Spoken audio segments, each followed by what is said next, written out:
طبیعت جیسی ہوتی ہے ویسا کر لیتا. سمپل سی بات ہے. لیکن قرآن پڑھنے والوں کو بتا دیا گیا کہ اب بے چینی کی کوئی جگہ نہیں.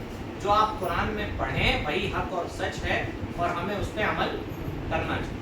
یہ قرآن مجید نے پہلے اعلان کیا. تو یہ نہایت عظمت والی کتاب ہے جو اللہ تعالیٰ کی طرف سے نازل کی ہے، جس کے قدرت کے منظر ہم صبح شام دن رات ہمیشہ چلتے پھرتے اپنی آنکھوں سے دیکھتے رہتے. اللہ تعالیٰ زمین سے پودے اگا دیتا ہے نا. وہ ایسی حقیر سی اور کمزور سی بیا جو ایسا لگتا ہے اس پہ پاؤں دھر دیا جائے تو اس کا وجود ختم ہو جائے گا، وہ زمین کا سینہ پھاڑ کے باہر آ جاتی ہے. یہ اللہ کی قدرت ہے. اتنا بڑا سورج، اتنا بڑا سولر سسٹم اور اتنا بڑا لائٹنگ سسٹم شاید انسانوں نے اتنا بڑا وجود میں نہیں لایا. اور اللہ تعالیٰ بر وقت سورج اگاتا بھی ہے اور بر وقت سورج کو ڈباتا بھی کبھی نہیں. اور حدیثوں میں آتا ہے کہ سورج نکلنے سے پہلے اللہ کی بارگاہ میں سجدہ کر کے اس سے اجازت چاہتا ہے. اللہ کا حکم ہوتا ہے تو سورج نکلتا.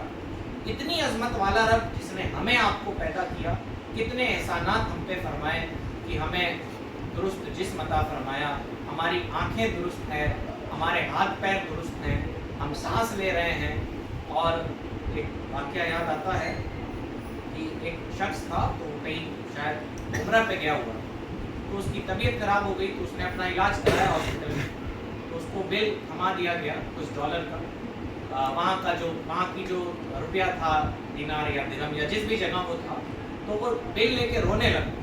تو ڈاکٹرز نے وہاں موجود لوگوں نے کہا کہ روئیے مت، آپ کا پیسہ ہم ادا کر دیں، کوئی بات نہیں ہے، آپ پریشان مت. لوگوں نے سوچا وہ غریب آدمی. اس نے کہا میں اس بات پہ نہیں رو رہا، پیسہ میں ادا کر سکتا ہوں، اس سے زیادہ بھی ادا کر سکتا ہوں. میں اس بات پہ رو رہا ہوں کہ ڈاکٹرز نے اور دنیا والوں نے مجھے چند منٹ آکسیجن دیا ہے تو اتنی لمبی لسٹ پکڑا دی ہے میرے ہاتھ میں.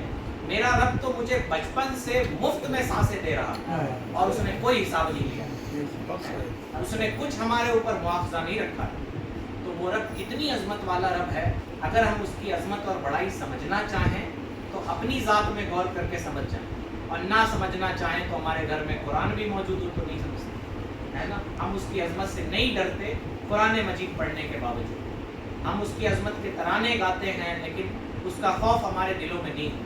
وجہ کیا ہے؟ ہمیں احساس کے ساتھ قرآن مجید سننا، ہمیں اس یقین کے ساتھ قرآن مجید سننا ہے اور اس پہ عمل کرنے کی نیت کرنی ہے کہ یہ نہایت عظمت والی کتاب ہے.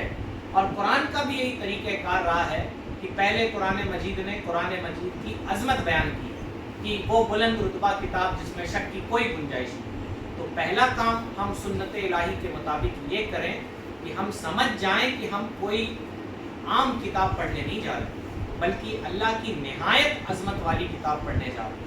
وہ قادر مطلق رب کا کلام پڑھنے جا رہے ہیں جس کے دستے قدرت میں ساری دنیا کا نظام ہے. ابھی کل پرسوں آپ نے دیکھا تھا کہ 4-5 بجے کے قریب ایسا نظارہ تھا جیسے رات ہو گئی، ہے نا. بہت سارے بچے تھے، صدام بھائی آئے ہوئے، تو انہوں نے کہا اس کا کیا مطلب. تو ہم لوگ ڈسکس کر رہے تھے تو ہم نے کہا مطلب یہی ہے کہ دنیا والوں کو غرور نہیں ہونا چاہیے. وہ چاہے تو دن میں بھی رات کر سکتا ہے اور وہ چاہے تو رات وہ بھی دن بنا سکتا ہے.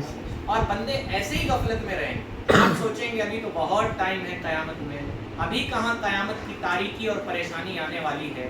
لیکن یاد رکھو پیارے کہ جب اللہ کا حکم ہوگا قیامت آپ کو آ گرے گی.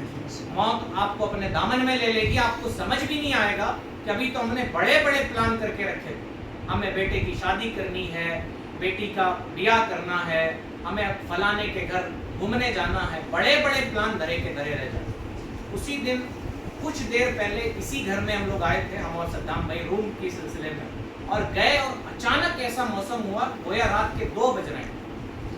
پلان یہ تھا کہ صدام بھائی جگدیش پور جانے والے تھے، میں خود اپنے گھر جانے والا تھا، مجھے کپڑا چینج کرنا تھا، چھیٹ وغیرہ پڑ گئی تھی. لیکن اللہ کی قدرت دیکھیں، وہ جب چاہے جو چاہے تبدیل کر کے رکھے. تو بندوں کو اپنی طاقت پہ ناز نہیں ہونا چاہیے. اور